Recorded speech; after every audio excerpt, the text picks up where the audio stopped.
Received this from a company called GHome. It's a smart knob lock, and it says there's 4 ways to unlock it. We're going to be replacing this lock right here.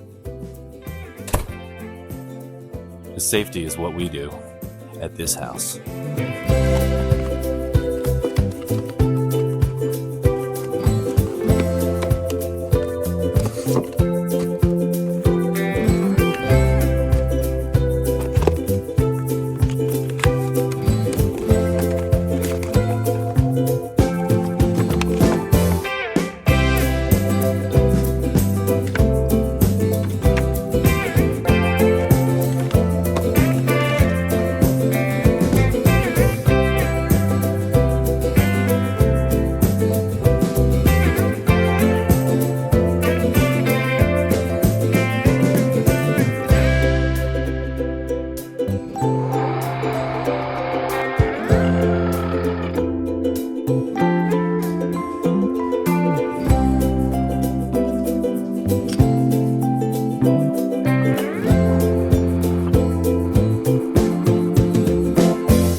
There's 4 ways to unlock it. First one is a key, goes right under there.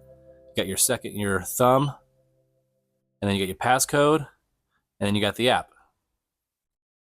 One's to unlock, one's to lock, and then this is for administration only. So since I'm the only one to set this up, I will be the only one to unlock this if I wanted to. We're just gonna put it on this. If interested, see the link in the description and you'll find yourself a discount code. I'll see you guys in the next video. Bye-bye.